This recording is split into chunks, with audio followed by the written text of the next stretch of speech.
They just took you at the face of what you were saying, that he didn't feed her all day, and she came home hungry. Yes. Right. Now I'd like to see what you filed against him. And then we're going to find out when you went back to court ultimately, so he didn't have visitation with his child or his custody time with his child, and you went to court and you had a hearing before a judge, correct? Yes, ma'am. And I assume you told the judge the same thing that you're telling me. Yes. And did the child testify? No, they would not hear her. Just a second. The child didn't testify. So the judge listened to you, and I assume you testified, Mr. Aragon, correct? Yes, Your Honor. And the judge dismissed your case. Yes. Well, let me tell you what you write here.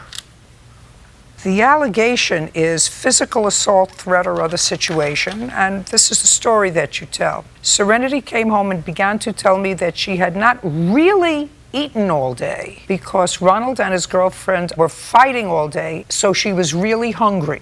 Then you go on to say, Serenity began to tell me that her dad, Ronald, and his girlfriend were fighting and punching each other in the face, so she was concerned about her sister because she didn't want her to get hit. This was at her father, Ronald's home in front of Serenity, our daughter and his daughter. You didn't tell me that. You told me only about hungry. Yes, ma'am. When the court asked you to testify, Ms. Rosado, did you tell them both things, both about the hungry and about what your daughter said about them fighting Yes, with ma'am. each other? Okay, you didn't tell that to me. I apologize. Okay, right.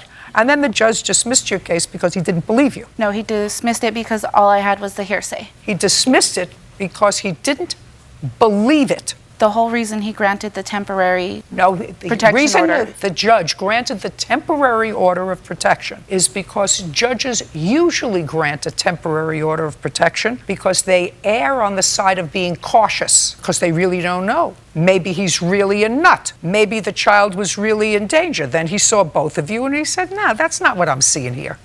Now, was that the same judge that reinstated the visitation situation, the Yes, custody ma'am. situation? So the same judge, after that judge heard you, reverted back to him picking up his daughter on Thursday Yes. until Sunday. Yes. And how has that been going? It's not been going too well, Your Honor. If I may say something about January 8th, the thing that happened on January 8th is me and my fiancée Roxanne sitting here today, we were discussing our daughter's birthday party. We were discussing whether we were going to have cake or cake pops for her birthday. My grandma, my mother, and Roxanne, as well as Serenity, was present. There was no incident that took place that day. There was no police that came to my home that day. And All I want to know is why haven't you been seeing your daughter from Thursday to Sunday? well, Alexandria gives me a really hard time with that sometimes. Usually when I go pick up Serenity as a scheduled day on Thursday, she usually keeps her from me to where I have to call the police. And when I call the police, they tell me they can't help me with anything because... Well, don't you pick her up from school? Yes, but sometimes she won't send her to school. You mean on Thursday? Yes. How many times has that happened since the temporary order of protection was dismissed? At least like 2 to 3 times since it's been dismissed. What's been wrong with your daughter on Thursdays? That is not true. She has been at school every Thursday. We have had no incidents So since then.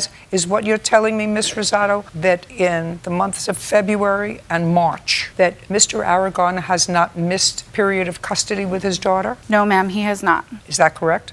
No. Have you, in the month of February and the month of March, contacted the police with regard to Yes, I have. which police department? It was Denver Police Department, and then I also had to contact Jefferson Police Department because she lives in Jefferson County. That's very easy to find out. Yes, ma'am.